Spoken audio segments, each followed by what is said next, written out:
Hello again, Frontline Teach. This is Val. I'm back with part 2 of communication skills. In our last module, we talked about avoiding giving advice, and we're going to explore that a little deeper right now. What do we mean by advice? Well, basically, someone has a problem that they haven't resolved, and advice would be that instead of helping them to figure out their own solution, you jump in with your fix. So this might be a phrase like, oh, you should do this, or you need to be doing this, X or Y. I swear by this combination, this HIV med, this vitamin, etc. As in, your problems will be fixed by my solutions. Advice can be really dangerous, particularly when we're talking about a life or death thing like HIV. The suggestions can sometimes be a way of I've seen people avoid giving advice by putting sugar coating on the advice that they give. Like, oh, I wouldn't tell you what to do, but I wouldn't do anything other than this.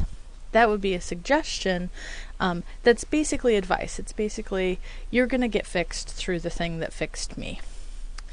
And learning not to give advice can really be a struggle for some. You know, folks are smart, and they've been through a lot, and they want to help others, and they want to give back. But it can be really dangerous to tell someone to do what you did. And this slide asks, how is advice dangerous? Well, you may not have all the information. They might not be giving you all of the information, just the parts that are particularly annoying to them. You might not know the real issue at hand, and advice can feel really patronizing, and you can actually lose someone's trust by just jumping in with the thing that you think that they should do. And sort of centrally, this prevents someone from learning how to find their own solutions. It doesn't help them build any problem-solving skills. It just solves the problem for them, and the thing that works for you might not work for them. It might not be true to what they can do, and it might not actually be best for them. So here are some alternatives to advice. Ask their ideas for solving the problem. I.e., what have you already tried? What other options have you thought about? How have you handled situations like this in the past? What would you tell someone who asked you the same question? These are all open-ended questions that get someone thinking about what other things they've tried, what they know doesn't work in this particular situation, or things that they might not have thought to apply to this situation that are skills they've already built. Getting more information, the number one thing that we rely on is open questions. And open questions are those questions that can't be answered with a yes or no. So these question words here, who, what, when, where, why, how, they're in a different order on the slide, but you know those questions.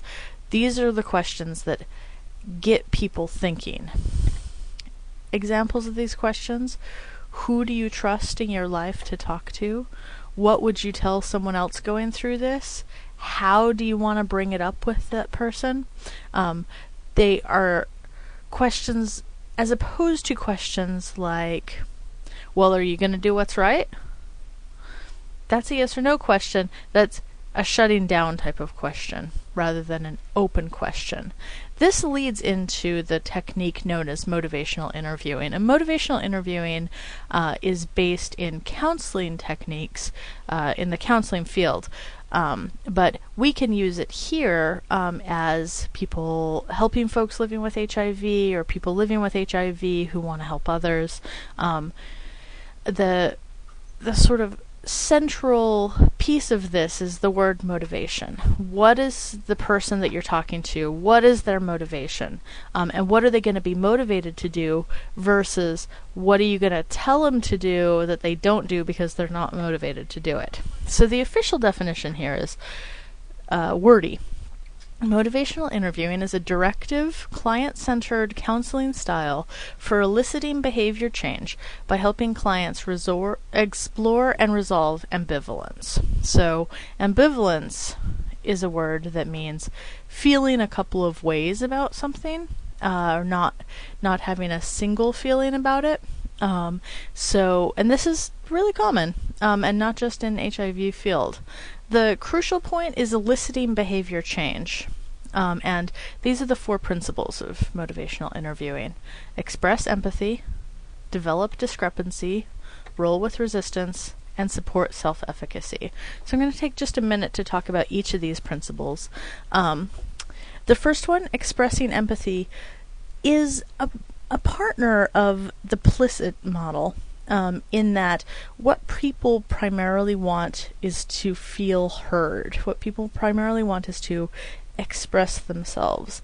And so often a really important baseline for working with someone is to express that you're on the same page with them, that you want to help them find the answer that's best for them. You're not going to tell them what to do. You're empathetic for what it is that they're going through. And the more that you can do to put yourself in their shoes, the better. The second one, develop discrepancy. That's a mouthful. But discrepancy is the distance, the gap between what someone says they want and how someone is acting, or like the sort of intention of their actions versus the actual action that you see. And so developing discrepancy can look a lot of different ways. Primarily it's an example of this would be, you've really struggled with using drugs. You've really struggled with your drug use, and you say that you want to quit sometimes. That's something that you've said to me, but you relapse every weekend. That would be a situation where there's a discrepancy between their intention and their action. And so, again, the point is not, you are not doing what you said you were going to do. It is instead to say, it's clear that you're struggling with this because you say one thing and then do something else. What are the things that lead you to do the thing that is different from what you intend to do? What situation does that happen within? Third here is roll with resistance. And so if somebody's like, you know what, I don't want to talk about my drug use with you right now, you roll with it. If you persist in talking about their drug use in that situation, you're only going to piss them off. And then you're not going to get any further. And then support self-efficacy. Self-efficacy is someone doing things for themselves. And so this often, in my practice, comes out as, these are things you've already done, these are steps you've already taken. In the sort of harm reduction philosophy, you don't have to have an all or nothing change in order for things to be better.